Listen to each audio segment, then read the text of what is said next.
In today's ultra-competitive business world, being a successful entrepreneur or business owner can be very challenging. Fortunately, contemporary times have blessed us with resources for tackling those challenges and getting us to success more quickly than we could have imagined. Welcome to The Root of All Success with the real Jason Duncan, a podcast that explores how the world's most powerful entrepreneurs grow incredible companies. This podcast looks at the 5 keys to unlocking success as an entrepreneur. A successful educator turned entrepreneur, Jason's mission is to use his gifts of teaching and leadership to help others get the results they want out of life. Join Jason every week and learn the keys to grow a truly successful business. Hi there. Welcome to the Root of All Success podcast with me, the real Jason Duncan.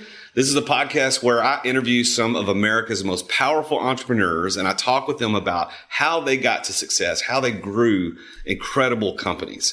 Generally speaking, my guests have a personal net worth of somewhere north of $5 million. Their businesses are creating at least $10 million in annual revenue, and they started their business on their own without the help of a family business or a franchise. Generally speaking, those are general rules.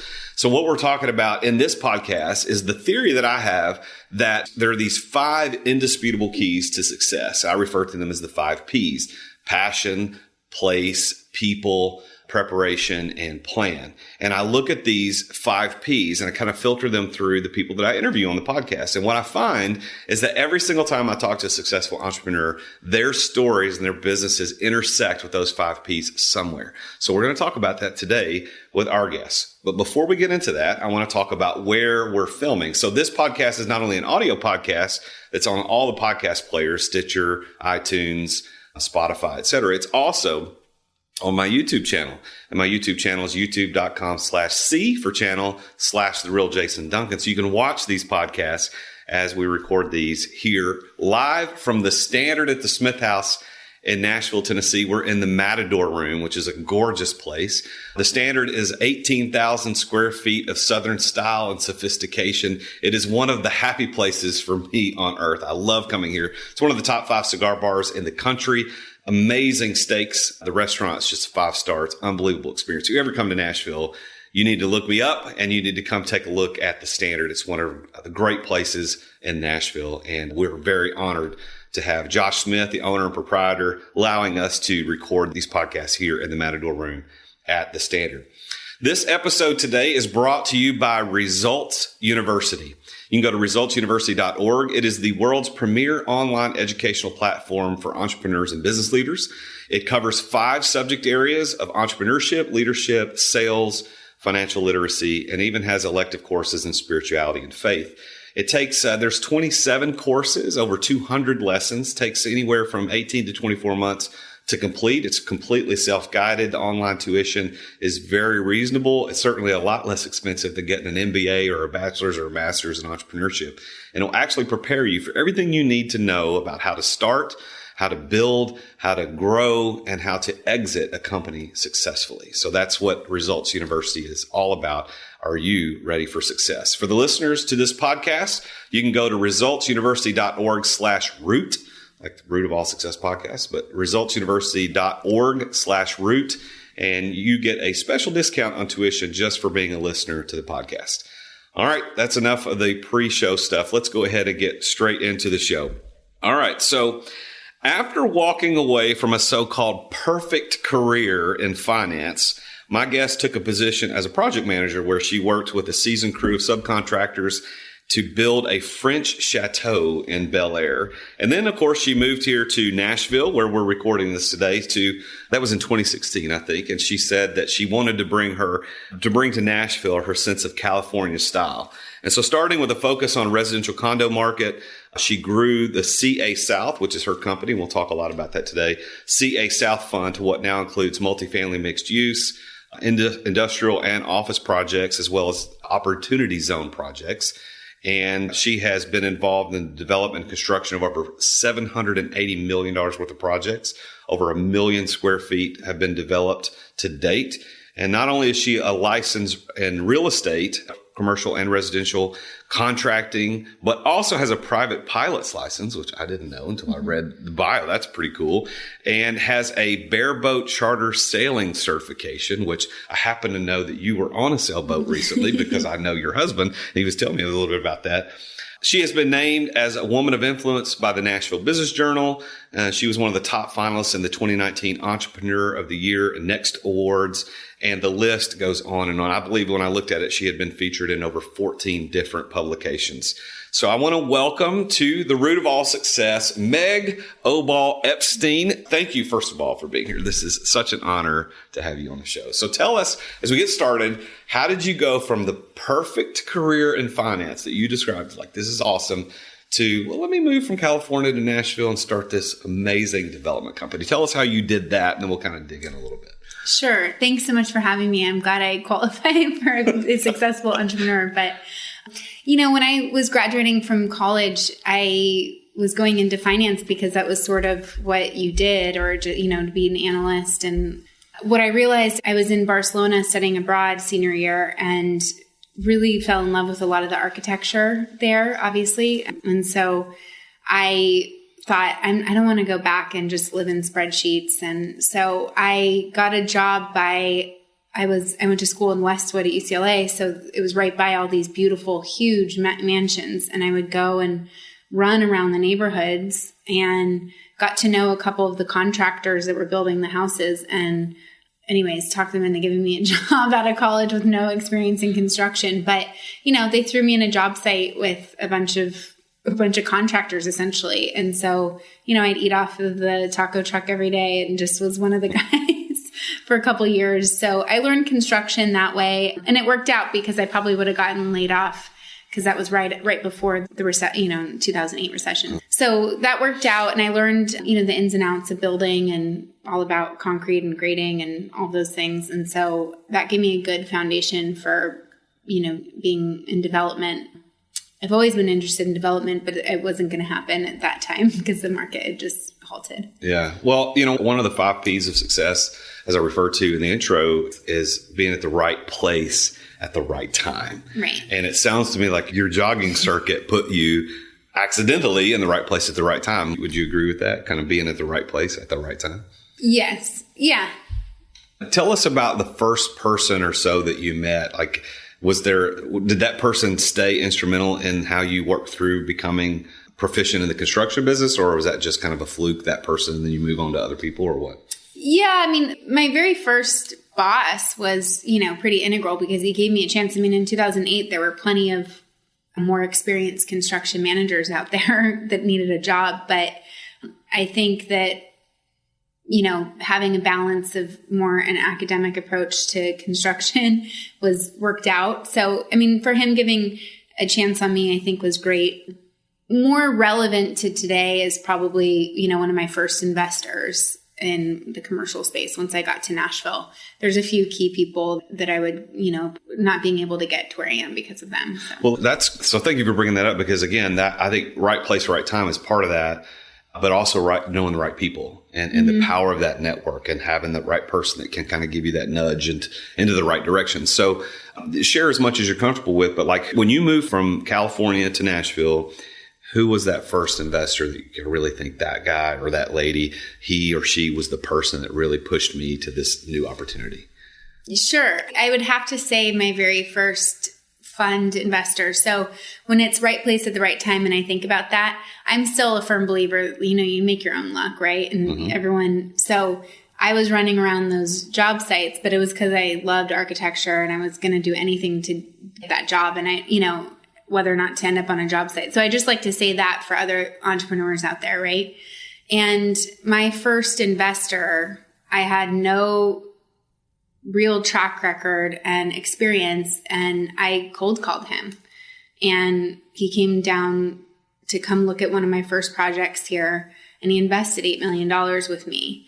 And I didn't know at the time how big of a deal that was to get my career started. But I didn't know that people just didn't write checks like that normally, or, they expect a lot more from in terms of track record. I've gone on to find, I have exponentially more deals now. And I know what institutional investors look for and what normal, family offices look for and how to structure deals and all those things. But I didn't know, I cold called him off the internet and he came down, he liked the deal and he liked me. He said he saw a lot of potential in me and he invested in my first deal. So, I definitely wouldn't be here without him taking a chance on me for sure. Wow. That is great.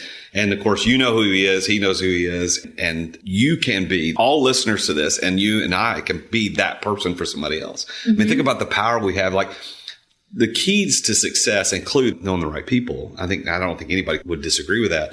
But you're not going to sit at home or in your home office or at your office and meet that right person. You got to get out there. So what would you do? You cold called that guy. You were like, I'm going to go find the right person. I don't know who the right person is. I don't know who that is, but you ended up finding him. So I love what you said. You make your own luck. And it's funny how the harder you work, the luckier you get. I think right. A lot of people say that, right? I mean, it's really, and people have better connections, or they grew up with I didn't know anything. Like, my dad has his own business. He's a sign hanger. He builds signs, and, my mom was more like a mom and a nurse. And so I didn't really have any exposure to family offices or, the country club crowd. It was very like I grew up in Sacramento in a rural area. I didn't know anything about those, like how finance happens, in New York. And now that's the world I completely understand, but I really had to just figure it out a bit, hit or miss, know? So that goes back into, I want to dig into CA South in just a minute, but I think we're in a good spot here with the keys to success. So we've talked about the right place, right time. We've talked about the right people, but you mentioned you're starting to allude to your preparation, like what you learn, and preparation's kind of you don't necessarily have to have a degree in it, but what prepared you to be successful as a developer, real estate, construction, et cetera? What would you point to that helped prepare you for that? I wish I could say, I loved going to UCLA, but I don't apply any of the information I actually learned. It was a great experience, and I met amazing people.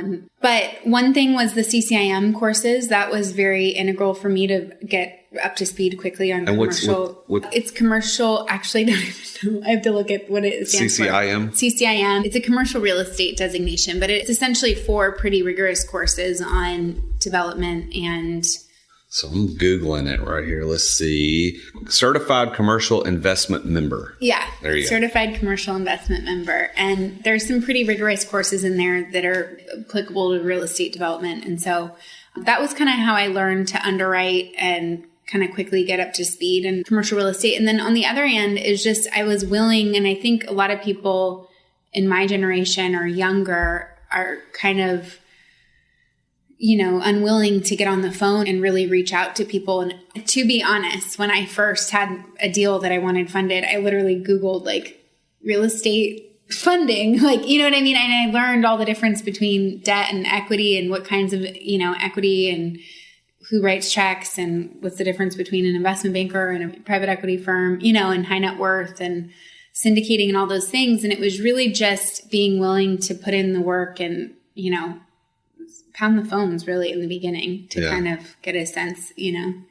So I want to refer back to your experience at UCLA, not to disparage UCLA or college degrees, et cetera. Yeah. But what I find in your story and most successful entrepreneurs is that, in my experience, and you can tell me what yours is and the listeners can decide what their experience is as well. But I think probably 50% of the successful, and successful is kind of a weird term that everybody has different ideas of what that means, but successful entrepreneurs, about 50% have college degrees, 50% don't. So there's really, whether you have one or not, but the ones who do generally say, well, there are some things that I learned that kind of pushed me in the right direction, but there's no foundation under which that I've used to build my career. So I'll give you my story. I have a bachelor's degree in ministry and I spent 13 years in ministry. That certainly doesn't help me be an entrepreneur who owns 8 businesses, been on the Inc. 5000 list. That didn't help me directly. And then my master's is in education where I taught school. Again, doesn't help.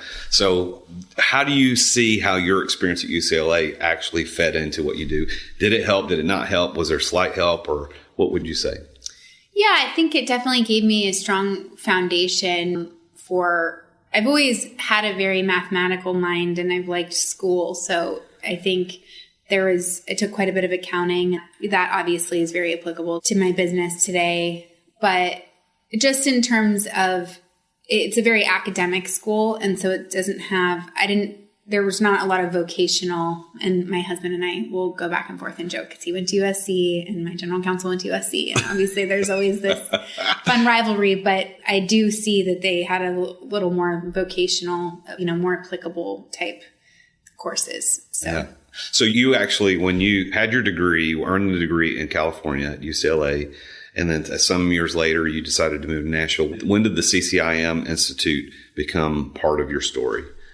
In 2016, when I moved here. So my original background when I was building homes in Bel Air, they were commercial sized projects because they were, over 50 million. A lot of the homes that the firm I work for was building. But when I moved to Nashville, I could see that wasn't the opportunity. There weren't. Not very many $15 million houses. Yeah. And so I knew that the commercial space, it was easy to see that Nashville was kind of on the brink of growth, or is already growing quite a bit. And so I needed to understand the commercial space. And that's kind of why I went that route. Okay. Yeah. So talk to us today about what CA South is and what you're doing. Like give the listeners an understanding of, you moved to Nashville, you set up this company, great success story about finding that first guy to invest. But what do you guys do now? What's going on right now? Right now, started with a condo platform. And basically the idea is I looked at the Nashville market and I said, what was missing? And I didn't have anywhere that I really was excited to live, in terms of, I wanted to live downtown and I didn't see a project that I really wanted to live in. And so I kind of looked and I thought, okay, if there's all these people moving from California and Chicago and New York, what are they looking for? What is undersupplied in the market? And so that was the impetus for starting the condo platform. And so we have, 4 condo projects in various stages of development right now. And that's to address a sort of middle market, affordable luxury, not trying to, compete with the Four Seasons or, that type of development, and not try to be, very basic, but architecturally modern, architecturally different and clean spaces and kind of a different approach, and doesn't look like everything else being built. So that was the first platform. Now that's branched into opportunity zone, longer term holds. So that lends itself to multifamily mixed use, and as well as industrial flex. So that's another asset class that was largely undersupplied that, I try to just look for what's missing in the market. It's usually because it's harder to finance, like condos and spec industrial, and get over that hurdle to be able to supply it and deliver, into a market that isn't as competitive, essentially. So now we have about 450 million under development in opportunity zone mixed use type projects and industrial. And is that all here in Tennessee? Mm-hmm. All in Nashville right now. All in Nashville. Wow. Yeah. So the Nashville City Council and the mayor and taxpayers must love that, because you're bringing a lot of opportunity for tax revenue, property tax revenue, et cetera, for the city. Is that right? Yeah. Yeah. And eventually I could see us exporting the model into other Southeastern markets. But at the moment, why would anyone want to leave one of the most darling investment markets in the country, especially since the pandemic started, all of those New York investors, and they want to put their capital somewhere. Yeah. So CA South is primarily a real estate development company. Is that how you define it? Right. And in order to develop, we raised our first fund last year, and we've since closed it out, but we manage a private equity fund that deploys capital into the developments as well. So if anybody's listening who really digs your story and digs what's going on, how would you invite them to reach out I'm sure there's people that want to buy something that you're developing or maybe want to invest. How would they, we'll do more about how to get in touch at the end, but what would you want them to know before they reach out to you, and what are you looking for? We primarily only work with institutional investors. Mm-hmm. So I'm not passing the hat at the country club, like taking $50,000 checks generally, so right. It's a very different type of investor. Usually it's just one check writer per deal, and the deals are upwards of 50 million or so. So it lends a lot more easily to family office and institutions now. That would be one thing I'd want you to know, just because there's, a lot of people will want to just talk to me or, pick my brain or whatever. And you don't have time for that. I mean, I don't want to say it like that. I love meeting people, but I can't always meet everyone. Right. Well, the story of success for entrepreneurs is that you have to have a goal. You've got to have, like, there's a result you're trying to achieve. And if people are keeping you from doing that, whether it's just calling it, as you said, pick your brain, which is, I think all of us as entrepreneurs hate it when somebody says, hey, I want to pick your brain, which means I would like a free consulting session with you. Right. What I'm hearing you say is if somebody has a family office and they're really looking at the national market, that CA South may be something they want to reach out to and talk to you. So because you're very successful. So let's talk about success. If we kind of dive into what Meg believes about success, if you had to define success in your own words, and it's always a difficult definition to come up with, which is why I'm talking to give you some more time to think. Yeah. But what would you say success is in general?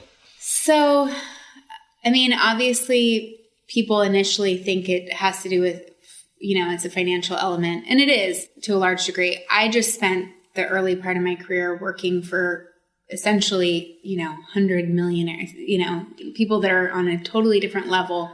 And I actually, in their personal spaces, their bedroom, building their homes. Right. And you can have so much money and be incredibly miserable. So that always kind of shaped, I think, what I thought about success, almost one for one. I mean, I watched some very, the wealthiest, most miserable people I've ever seen. So I think that really, I was always cognizant of that when I, was going to get married and that type of thing. But now I think for me, it's, are you able to have enough autonomy and financial resources to have enough freedom to do what you want to do, right? So for me, that's convenience. And it's obviously does have financial. I mean, when you can hire people to do anything you don't want to do, or you can, travel in the most convenient way, or, those type of things, I think it really makes you happier.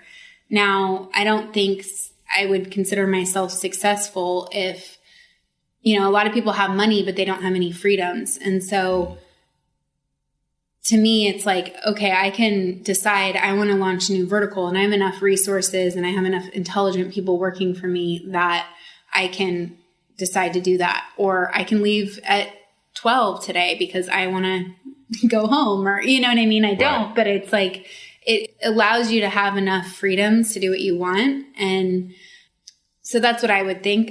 In terms of how I define success in my company, I think building a trustworthy brand is important, and having a reputation that, you do good work, and having enough resources to be able to give back to people and really help people, I think, is something that, I wouldn't consider someone successful if they didn't consider that. Yeah. Well, I love what you said. And I think I want to kind of unpack that a little bit for the listeners, is to know that, first of all, money is not the defining characteristic of success, although it has something to do with it, because without money, you can't get to those other things you talked about. So for instance, freedom. I mean, a homeless person is completely free, but I don't think we would consider that success. But there's this fine balance between somebody who's $100 million and who's miserable and has no freedom of time, to somebody who has a zero net worth, that's a homeless person, who has lots of free time. Somewhere in between is what true success is. And so in my interviews of successful people like you, what I found is that, I think you were hitting it right on the head, is that freedom to do what it is that you want to do and be able to give back in the way that makes sense and kind of builds you up and builds the community up. So that was kind of what I heard you say. Is that, am I hearing right? Yeah, only just so much as to say, obviously I wouldn't consider myself successful. You have to have the foundation there, whatever that is for you. For me, it's my happy marriage. It's creating a product that I love and I am passionate about, working with people that I love. Like, those things are the foundation. Yeah. You add money to that and it just makes it a lot easier, and you can get there a lot faster, is the point.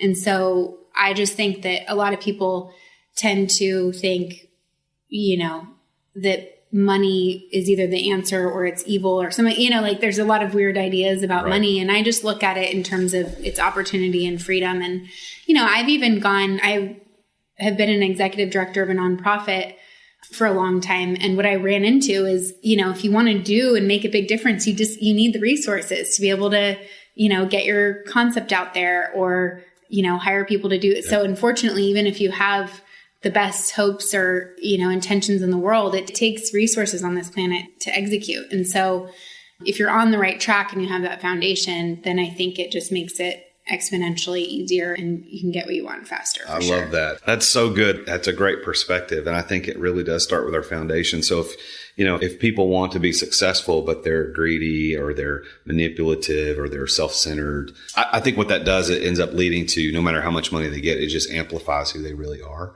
And people might look at them and go, okay, well, they're on the Forbes list or they're listed in the Nashville Business Journal as one of the richest people in Nashville. But if they're still a greedy person or they still are manipulative, I think most people, given the opportunity to get under the hood a little bit, would go, no, they're not really successful. They have money, but they're not really successful. Right.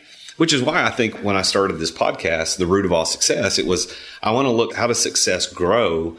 And real true success isn't it, which is about freedom of time, energy, and money, things to be able to do what you want to do. And for some people, that freedom of time, energy, and money might be this big, and for those that are just listening, I'm holding up my fingers just short way apart. But for others, what they want to accomplish is a mile high.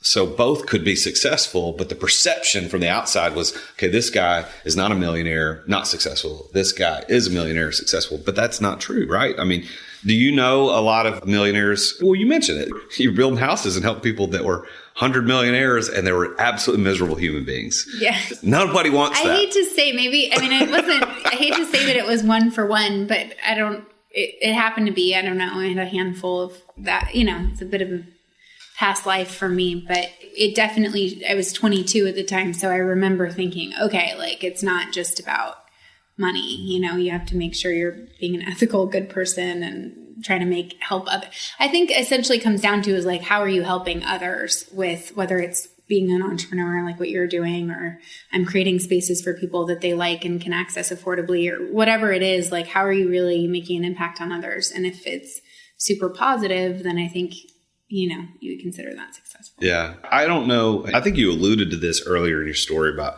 what your dad did and what your mom did growing up in Sacramento. I grew up in a home. I'm from the Nashville area. I grew up here and I was firmly in the middle class. We never were without what we needed. My mom was a stay-at-home mom. My dad worked for, large corporation for 40 years. It was a long, long time. But we never not had what we needed. But we didn't go to Hawaii on vacation. We didn't go to Turks and Caicos. We didn't do those big things, but we enjoyed our life. But I can remember now as an adult looking back, and the subtle cues, not necessarily directly from my parents or my church or my circle, but being told or giving this concept that money, if you had a lot of money, there was probably something wrong. Not evil, but if that guy, we were suspicious of the guy that lived in the big house or drove the really nice Jaguar or whatever. We were suspicious of that. But now as an adult and a successful entrepreneur, I can look at that and go, that was a toxic way to think about money. And there's a more healthy way to look at it. You mentioned a little bit about how you grew up, but is there any more to that story that kind of resonates with you, the same way of looking at money? Because you said at 22, you started noticing, okay, just because you have money doesn't mean you're actually happy. Yeah. My dad was an entrepreneur, so he really just taught me to work hard. And he always said that money gave you choices. He's like, right. I have enough money to, if I see some, for him, it would be some Indian motorcycle or something, I can have that because I saved my money and I have enough cash to buy it, and that type of philosophy. So I just apply that on a bigger scale with what I do now. I like that. If you have money, just gives you choices. And isn't that what we want? We want choices in life, choices to serve, choices to give back, choices to spend money on yourself, choices to buy things. And right. Really all of us want that. Right. And for me, it's really, it might be a personal thing. I'm a bit of a minimalist. I grew up, camping with all these accessories and all this stuff. My dad loves motorcycles and trucks and all these things. And I tend to be I don't want to have a lot of stuff. So for me, what I like is spending on, more experiences and just convenience. If I travel, I don't want to worry about how, try to get there cheaply and those type of things. So for me, it's about, the freedoms, but just convenience and I don't like having a lot of stuff. So That's great. I think your dad and I probably have a lot in common. We grew up going camping, my family and I did. That was a vacation every year. Yeah. We would sometimes rent houseboats, go to the lake, but most of the time we go camping. And now as an adult, We have a travel trailer and we go everywhere. As a matter of fact, I sat down over the weekend and planned out every single trip for the next 12 months. I mean, we go somewhere every single month, sometimes for a week, sometimes for just a few days. But being able to do that, I consider successful, because the result I wanted for my life was I wanted to be able to have choices. I wanted to be able to do what I want to do. And I want to be able to give back in a way that makes sense, not that I am guilted into giving back. And now I'm in a place where I can do that, and it's growing and I'm able to do things. So that's fantastic. I want to call back to something you mentioned a few minutes ago. You used the word, you said passion. You said, I want to do something I'm passionate about. So the first P and the things that I teach on the 5 P's of success, the indisputable keys to success, is passion. And I look at that in 2 ways. Number 1 is just the excitement about what it is you do. You really love it. And I can see and hear in you, and from what I heard about you before we met, was that you indeed are passionate about what you're accomplishing, providing affordable opportunities for people to live in the places where they want to live and get the things that they were used to in the other places where they moved from. But there's also the second part of passion that's not just about being excited about it, but the word passion actually means willing to suffer. So, you think about in terms like the passion of the Christ with that wasn't about Jesus was like, oh, I'm so excited to go do this. Well, no, he was willing to do it. So for a lot of people I teach, as an entrepreneur, if you're not willing to suffer for the thing that you're building, I don't care how excited you are about it, you're not going to be successful. So passion to me is an important key to success, if not the most important key to success. So what would you think, and what would you tell the listeners about how passion on those 2 ways, right? Excitement and then willing to suffer. How did that work into Meg's story of success and building what you've built? Sure. So, I meet a lot of people that want to be a real estate developer because it sounds very sexy, right? And we get a lot of people wanting to come work with us at CA South, which is great. But what I try to tell them is that, the drawing and the architecture aspect is it is something I'm very passionate about. I love the design. I love working with amazing architects. Both, several of the architects I work with now came from California, and I love that whole process. It's creative, but it really is maybe 4% of what I do, 4 to 5%. I mean, you can go through the design process, but then you have to find the site. You have to, get it, you have to underwrite it and get it paid for and, raise the capital and build it and make sure there's no cost overruns, all these things that go into a successful project. And so I would say, offhand, what I was passionate about is what the modern aesthetic. I also really like raising capital and sort of the deal structure of what I do. Building the capital stack, working on someone for a long time, then they give you your commitment, something like that.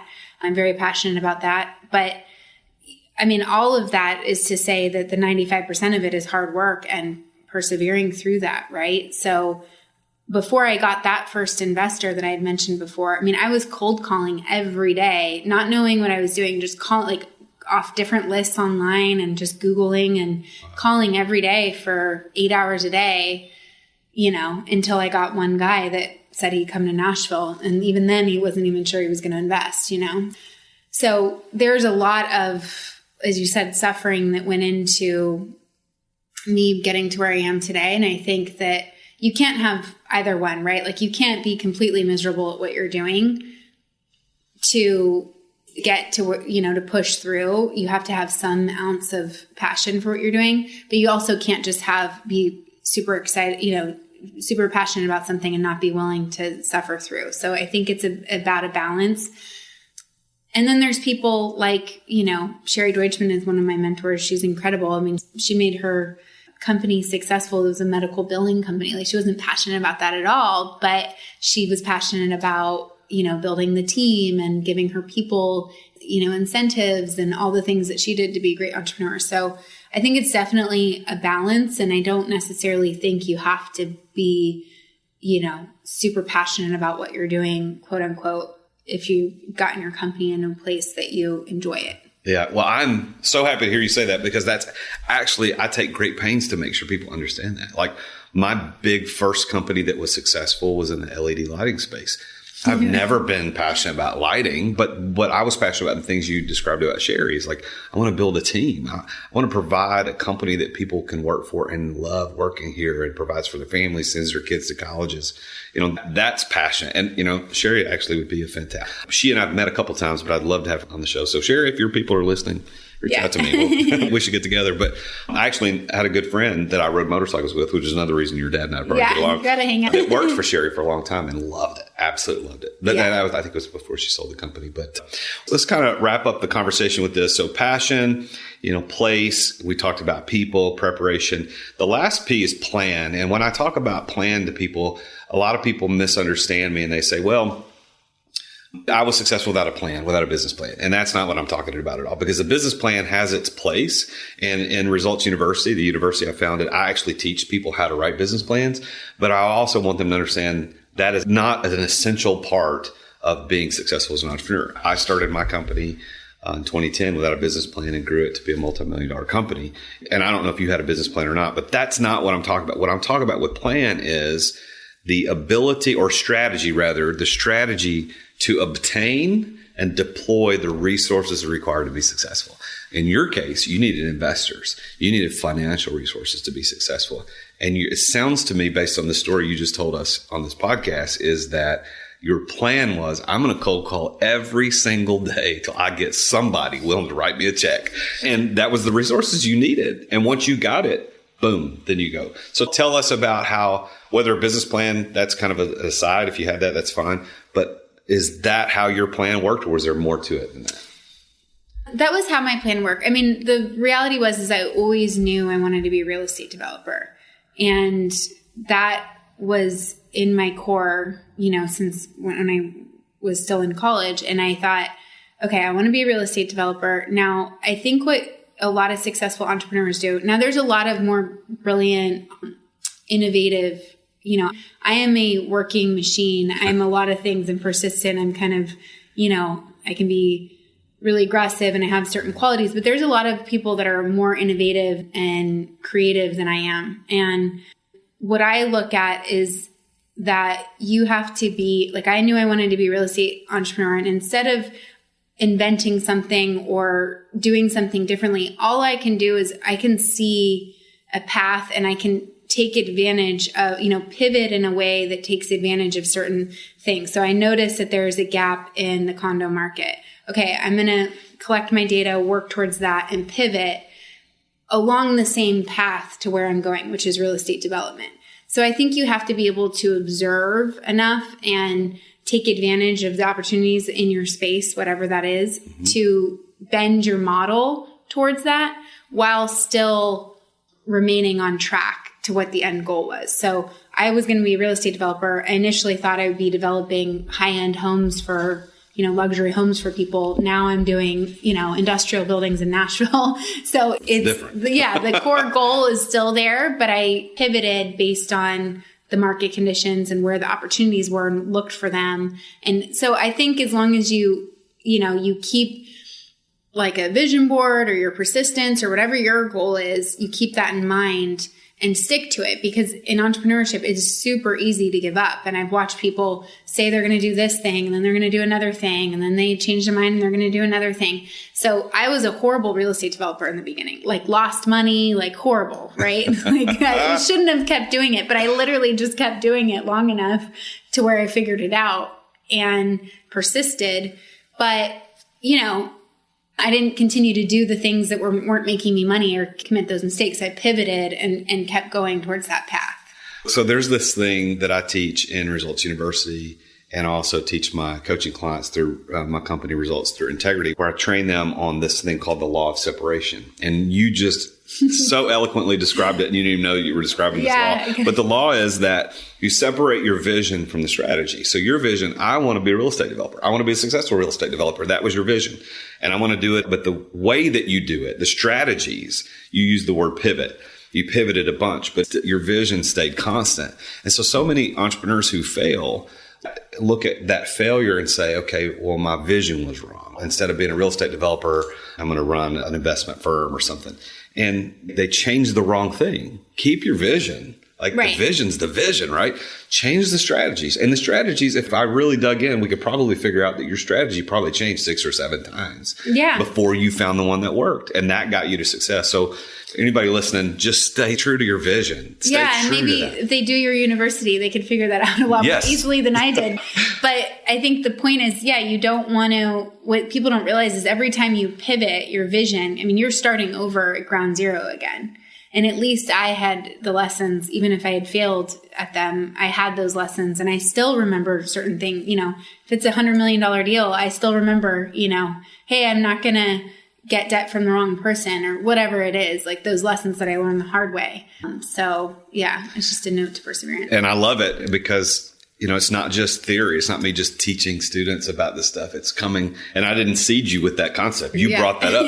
But I have, as part of our documents, is we have a strategy journal. And the strategy journal, every page is at the top of the page. You write your vision. And it could be your overall vision, or it could be a project vision, or it could be a specific thing that you've got to accomplish. And then below that, there are 7 blanks for you to write in the date that you come up with a specific strategy. So for this, I'm going to try this. For, like cold calling, I'm going to cold call family offices.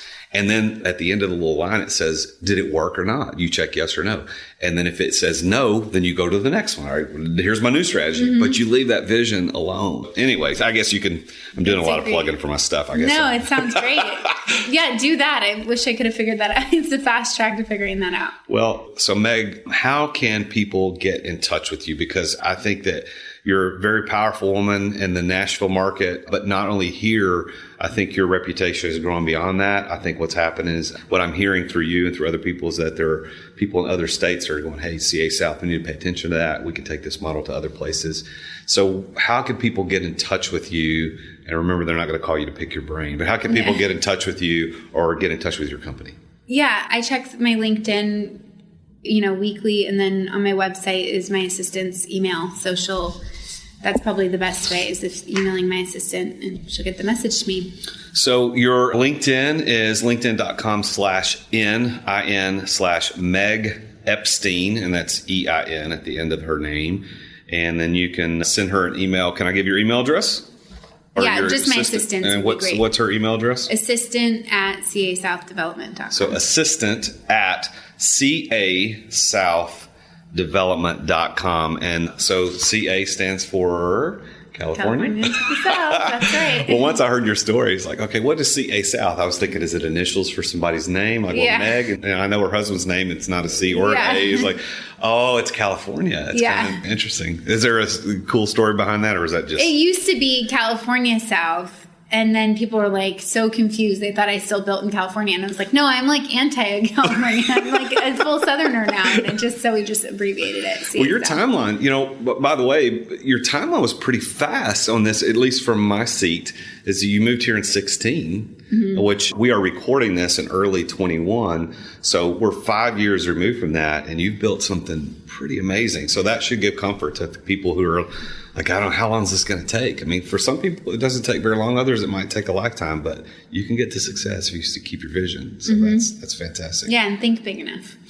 Well, Meg, thank you so much for being here. It's an honor. I'm so glad to finally sit down and talk with the great Meg. Again, I've heard your reputation precedes you, and not just from your husband. Yeah, I know. Who's also a pretty cool guy in himself. But thank you for being here. I appreciate you kind of sharing with me and with everybody listening a little bit more about your story. And I hope that it inspires people out there to stay committed to that vision and keep going, because you never know where your jogging is going to lead you. Yeah. You're jogging around a neighborhood and all of a sudden you run into a person who's going to take you to that next level. So there you have it, guys. My theory about the 5 P's of success still stands. I mean, if you look at Meg's story, you see passion and place, and you see people and preparation and plan, all those things coming together to lead her to be the real estate magnate that she is here in Nashville right now. So if you are wanting to be successful, just keep in mind those 5 P's. As a matter of fact, if you're interested in doing a free assessment on those 5 P's, you can go to my website, therealjasonduncan.com. /success, and you can take a free 5 P's of success assessment. And after you finish the assessment, you'll get a personalized report on what your probability of success is. And then if you want to connect with me or one of my certified coaches, we can work directly with you on that. And of course, as I promoted at the beginning, Results University is designed specifically to help you figure those things out and move towards success faster. So thank you again from the bottom of my heart for being here, Meg. And thank you, listeners, for watching and listening, for being here. Make sure you subscribe to the Root of All Success podcast on your podcast player. Make sure you subscribe to the YouTube channel so that you can get this content as often as we release it. And if you don't mind leaving a good review, I would be very, very appreciative of that. So I am the real Jason Duncan. We've been spending time with Meg Epstein, and I will see you on the next episode of the Root of All Success. And until then, remember, Jesus is King.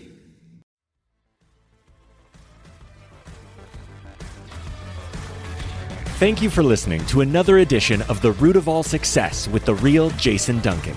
If you've enjoyed this week's episode, we invite you to visit therootofallsuccess.com to access the show notes and other helpful resources. Take charge of your business. Grow it from great to incredible. Join us again next time here on The Root of All Success. This podcast is a part of the C-Suite Radio Network. For more top business podcasts, visit c-suiteradio.com.